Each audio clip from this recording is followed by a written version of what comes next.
Well, the first thing was his boyfriend came over to me and said, Peter Scharringa wants to know where you live. I said, I don't know Peter Scharringa at all. I don't know who he is. So, well, finally, through young people I knew, and well, I didn't know very much about it, but he had a real old car. You tell what year.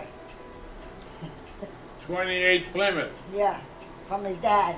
With 3 doors, because the fourth door was rusted tight, couldn't get it open. And the handle came off. So all I had to do is close the door, take the handle off, And he she brought couldn't me get home. out. So when she wanted to get out, she couldn't get out because they had the handle off, right? I didn't like that. No, she didn't like that. No. Well, she better get used to it.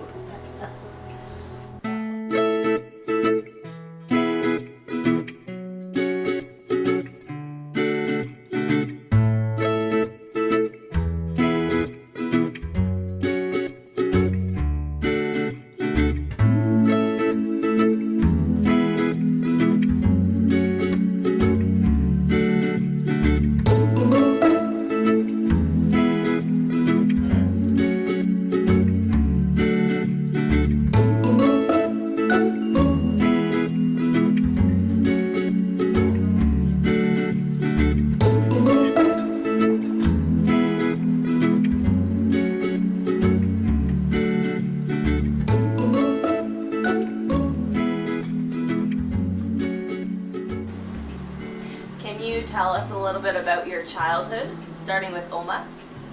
Well, that was not always easy because, yeah, we went through a war for 5 years. I was 9. Well, we had a family of 8. I'm the oldest. Well, you have to help mom, of course, but everything was way different because you had nothing really. You didn't have bathrooms, or we had a toilet in the house. We were 10 of them, one toilet.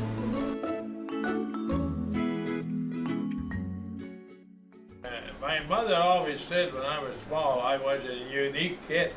I was something else than somebody else. I don't know.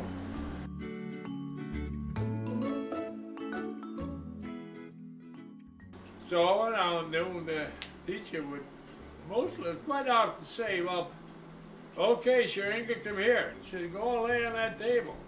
And then he'd take the long stick, you know, he shows on the board. And he would give me 3 wings that went behind. And I had to go back.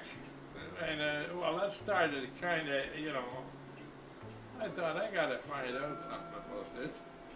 So I went and put a piece of cardboard in. So the next time he called me, it was bang, bang. He was, oh, he said, you? He said, take it out. And come here.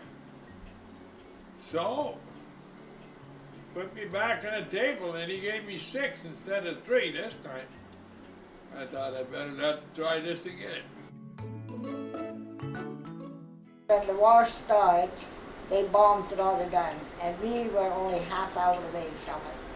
Those planes came real low over the roof, and we shook awake, and Mom, because Dad was in the war, he was fighting, my dad. She got us all out there, and we all had to lay on the floor, and it was horrible. Just we thought, oh, everything was shaking in the way, you know. So that was the first day of war. Well, yeah, I can tell you, see, my dad had a butcher shop in the dirty 30s. That was the time of Depression. He lost his butcher shop during the time because he had to pay for his meat, but the customer didn't pay him because they didn't have any money.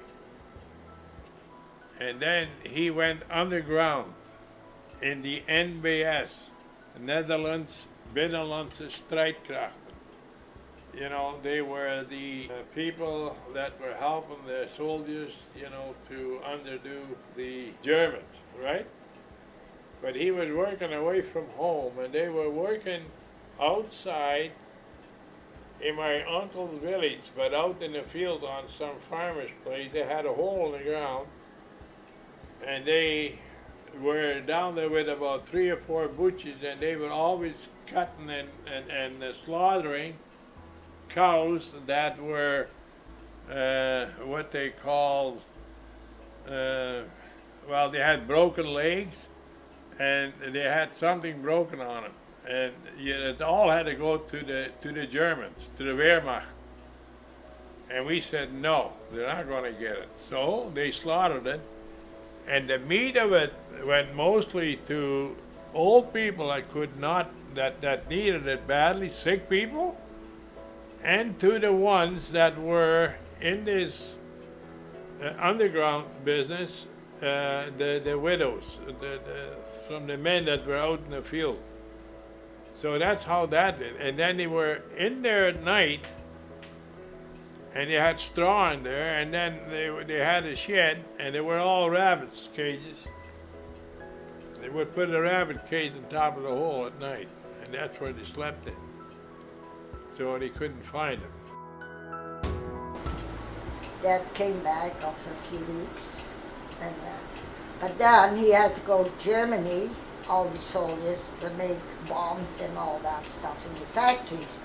But of course, Dad didn't want to go, and then they have to kind of hide, you know.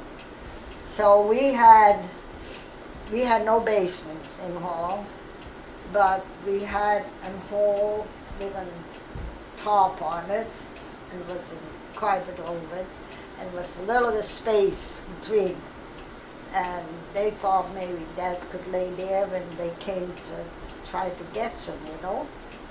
So what they did, and I had to stand in the window and hold my brother so they didn't see what's going on, see if the Germans were coming. So Dad crawled in there, and then my mom put the carpet over it, and a little bit blocked for the kids and the little kids, so they couldn't find Dad. So that went on for a while, but yeah, later on, I guess it was okay that they never went after them anymore, but still, well, that went on till, well, then the war was 5 years that went on, and the last winter was really hard for my parents too, because there was honestly hardly any food. I had to go every day. There was a kitchen in town, and they cooked a meal. Yeah, a meal. The soup kitchen. A soup, so terrible, but to us it was good. And every person in the family get 1 scoop. And I picked it up with a pan, you know, and quickly got home, and we ate that. And I was always thankful, because my dad always thanked the Lord for even that food that was actually horrible food. After the war, the doctor had said to my dad, you should emigrate to Canada, because the way you went through in the wartime and all that. So Dad made arrangement. But yeah, I didn't want to go, you know. But yeah, that time I didn't want to leave my family either. What happened was, you know, after the war, Dad wanted to get back into business, and he went and got all the diplomas back. But then all of a sudden, he must have went to some kind of meeting, and some guy got the best of him, and he says, well, you're going to go and immigrate to Canada, he says there's good immigration going to Argentina. So we were supposed to go to Argentina. So that's when we came across, in 1947, in September 21st. And yeah, that was quite an undertaking, because it took us from September 4 to September 21 to get across that ocean. Because that little boat, man, I tell you, that we got across safely, I still can't understand it.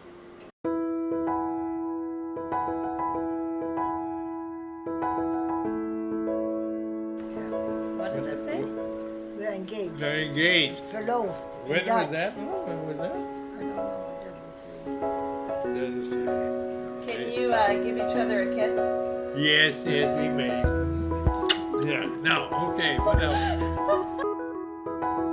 This necklace he gave me for my engagement. What, that one? Yep. It's there. Is that the same? Yeah, I still have it.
I think our greatest joy is to live a life pleasing unto the Lord, and also through thick or thin. We always, in humble way, thank the Lord for all the goodness He's done to us. And He is with us. He was with us all the way, because from where we came from to where we ended, not quite, but we're almost at the end.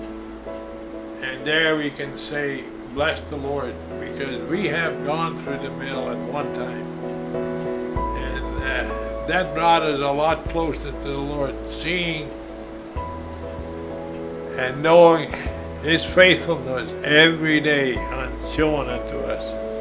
And that's the greatest thing a person can experience in life. And never mind all the other stuff, but that's the greatest thing.